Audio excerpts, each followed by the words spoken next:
Coming up in this video, we take a look at HIKMICRO's eagerly anticipated Alpex 4K scope. I'll talk you through the features, the box contents, and show you some real-life hunting footage. This is Team Foxer. HIKMICRO's new COVID. It's new HIKMICRO COVID.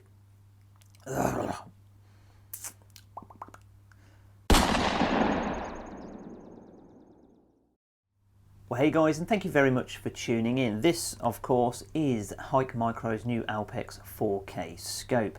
I've had this particular unit for a couple of weeks. I've had a daytime trip and a nighttime trip out with it, so you will see some genuine hunting footage in this review video.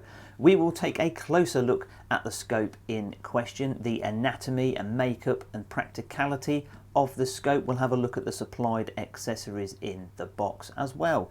Now, the scope comes in two variants. It comes in an LRF model and it also comes in a non-LRF model. This is the non-LRF model. LRF stands for laser rangefinder, and physically they differ because the laser rangefinder puts a small bulge on the front of the scope. On this particular model, it has like a blanking plate, so they're easily distinguishable just from a physical glance as to which is which.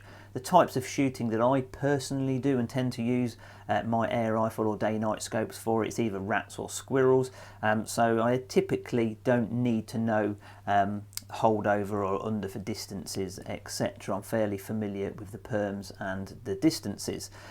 Those shooters, however, that will be shooting over variable distances, and especially with rifles like 22LRs which have quite loopy trajectories, then the LRF model is an absolute game changer.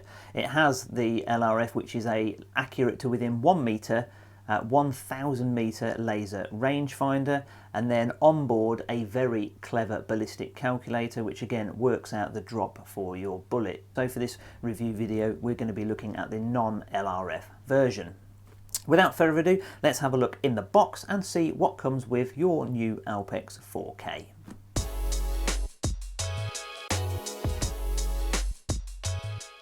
Inside the high quality injection moulded case is not only where you will find your scope, you will also find the following accessories: a carry strap that will attach to the case, a USB charge and data cable to transfer data to and from the scope using a laptop, a single 18650 battery, lens cleaning cloth, dual charger powered by the supplied USB cable, and finally a quick start guide with a handy QR code on the front to access the full detailed instructions and other useful information. Inside you'll find HIKMICRO's contact details.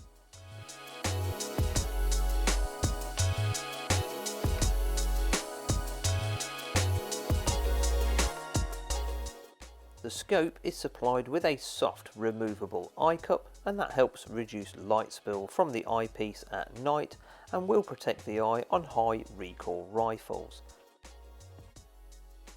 At the business end of the scope is the adjustment for the eyepiece. Simply turn left or right to focus the screen to your eye.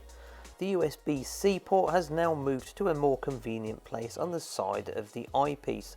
It incorporates an LED light to indicate charging status. The scope is fitted with two internal batteries, with the 18650 being for backup or extended runtime, but you can also charge up on the go or in the cabinet from a USB power bank. The buttons on top have been improved. With a single press of the left to take a snapshot, press and hold for 1 second to activate recording. Press and hold again to simply stop. On the right, a single press switches from day mode to night mode. Press and hold for 1 second and it will switch on the picture in picture.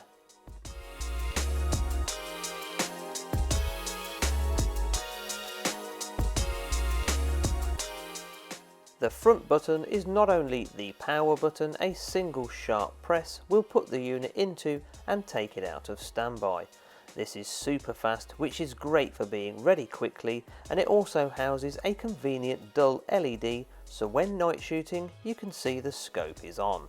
Backup power is now courtesy of an 18650 battery, meaning that the total runtime is an impressive 11 hours. The menu and zoom controls have now been located to the top turret, making it more ambidextrous and useful for both right and left-handed users alike. It should also prevent accidental menu access when the rifle is shouldered when using a sling.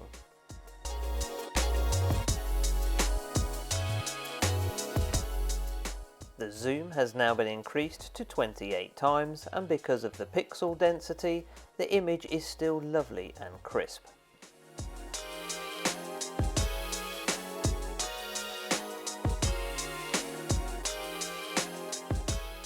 Brand new to the Alpex 4K is a manual adjustment for aperture.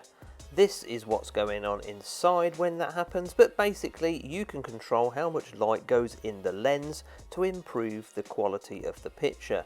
This is particularly good in those tricky light situations. Here I have it all the way open during low light conditions in the forest, and the scope still shows amazing colour and detail out to this log pile, which is nearly 70 yards away. Notice that the crosshair very cleverly changes its colour so that it's still visible even on that white stick there. And last but not least, and just before we enjoy some footage from the Alpex 4K, we have the soft focus ring and the new redesigned lens cap. This lens cap will flick easily over to the left and right, making it easy for left and right-handed users to still access the focus. Finally, that serial number in there is the code that you'll need for the direct Wi-Fi if you're going to use the app.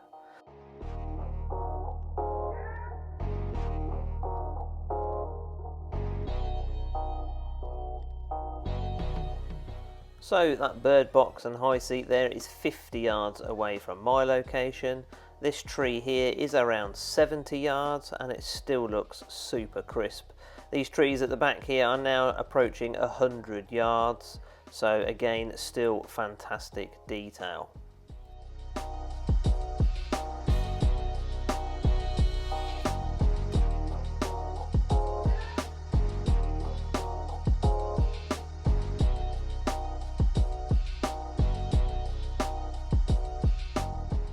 This screen also shows the cant and the elevation information, and you can also turn those off, which is a nice touch. So this shows without that information. You can also remove the logo in the bottom left hand corner if you wish, and again you can also turn on or off the picture in picture as you so wish. This particular squirrel session is a video I've got coming up real soon on this channel, so make sure you subscribe so you don't miss that action.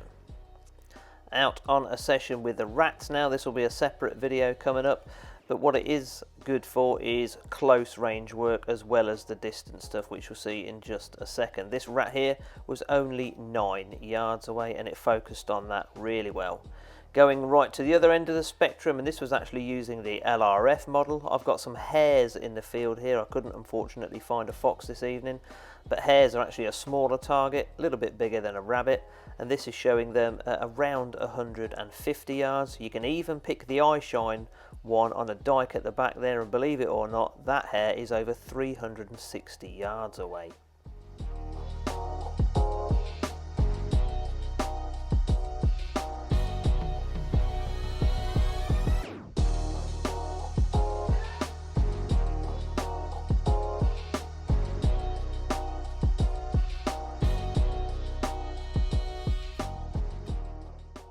So overall then, what's the scope like to use in the field and what's it like to live with? Well, I think first off we'll start with picture quality.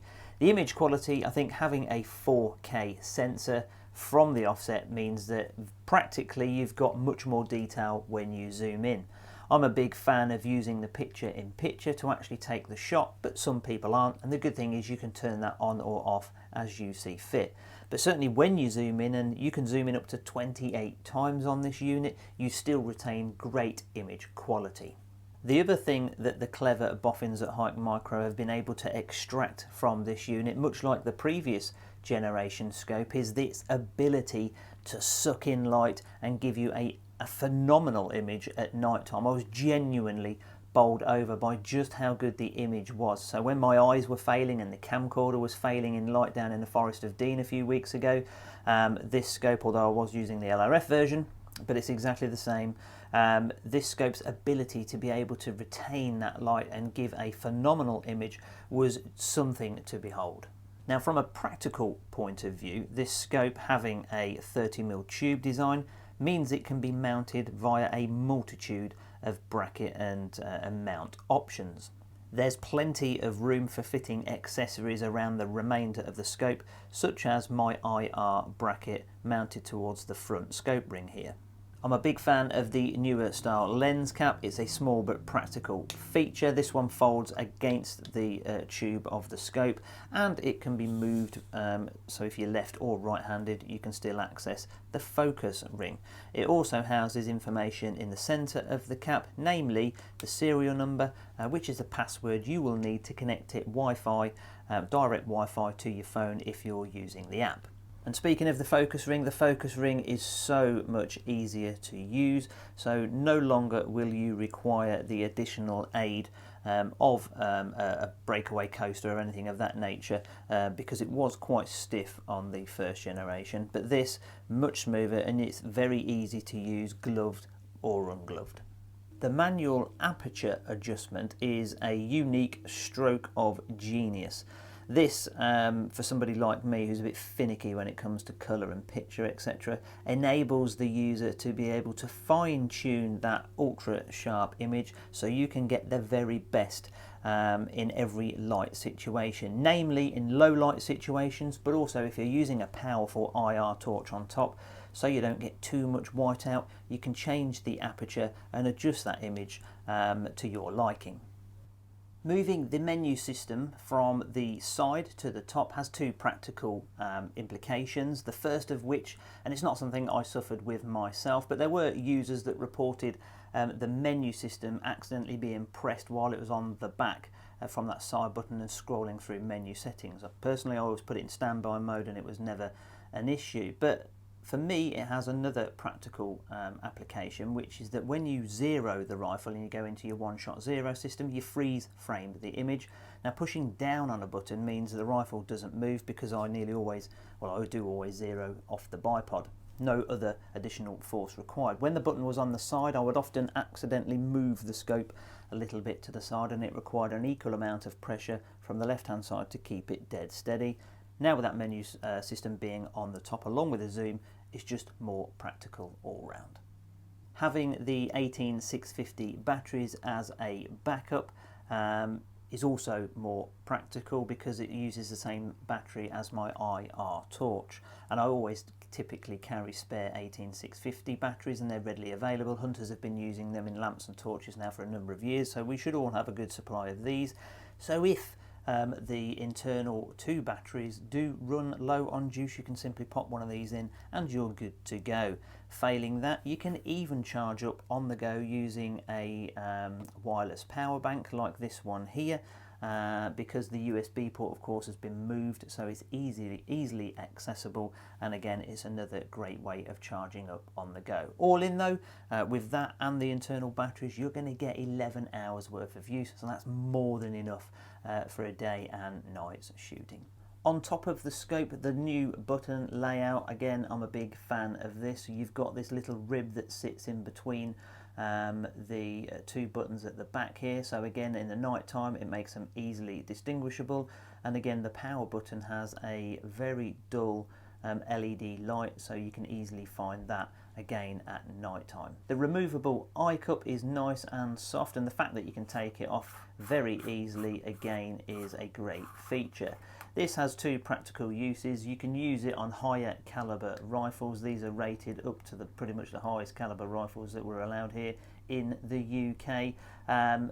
This will do two things really. One is it will give you soft recoil from those higher recoil rifles, but also it helps to shield the eye from any light spill that you get in very low light conditions, or again total darkness. You can get a bit closer to it, and it just means that you're not going to illuminate any part of your face if you're the type of person that likes to stand back. But I've found The eye relief is perfectly good with or without this cup. Now the last thing I really like about this scope is the actual display in the eyepiece. It's phenomenally sharp, and I actually really like the curved edges. I didn't think I would at first, I have to be honest, but after a while you kind of forget you're even looking through a digital scope. It becomes very natural. It's much like looking through a conventional day scope, but of course it retains that into night. It's more immersive. And I also like the fact that you can personalise which data you do or don't have on there. They have added the kind of elevation and cant feature that you can have on screen, and again users have reported that they either do or don't like it. It's Marmite. The great thing is you can turn it on or off, again as you see fit. So with all those really great features, are there any cons to the unit? Well, for me personally, two minor ones. The first of which is the colour reproduction in the eyepiece. I guess it's just me being anal, but I like to get it as natural as possible. So I found myself looking up at my target area and adjusting, and you've got 10 adjustments, I think it is, for contrast and brightness each, plus aperture adjustment. So I found myself fine-tuning lots of things a lot of the time to get the colours absolutely spot on, but again that's just me being a bit finicky really. The second of which was when I was using the LRF model, I couldn't mount my IR torch where I've been mounting it for years now, which I found a small annoyance. I couldn't mount it here because the back of the torch impeded the menu system and the zoom, and then also the front of the torch then ran into the back of the LRF unit. So again I couldn't mount it back here because the torch went over the menu system, so I found myself having to mount it just at 45 degrees. And I'm just not used to it being there, so that felt a little alien to me. So when it came down to keeping hold of these scopes, I preferred to use the non-LRF version pretty much for that specific reason. I also mentioned that would mention the ballistic calculators a little earlier, etc. In the video. It's not something that I personally would need on a scope, and I don't think a lot of people would. I think if you're using a smaller caliber rifle such as a 22 LR or something of that nature, and you want to shoot rabbits out to 100 plus yards, then yeah, great. And I know that Ian Blackwood from Blackwood Outdoors has got some really good videos showing just how effective it's been on his air rifle, so you might want to go ahead and check those videos out if you're really into that sort of stuff. For me, I know my land, I know where I'm shooting, and again I only really use this rifle for squirrels and rats, so I don't need the ballistic calculator stuff. So this setup for me is way more practical, and it's now going to be my go-to scope going forward. So those two very small niggles aside, then this really is a phenomenal scope. And I think it's going to lend itself to a vast array of applications, particularly those that like to hunt in low light conditions, so deer stalkers, and those that want a one-trick pony, so a scope they can use in the daytime and then flick over and go out night shooting with it as well, pretty much like I do. If you like this type of content and you want to see more indeed from this scope, plus I've got the new Stella 2.0 now on my Fox M rifle, so there'll be footage of that coming up soon. So if you don't want to miss any of that, please make sure you hit that subscribe button. But for now, thank you very much for watching. Take care, stay safe, and as always, happy shooting.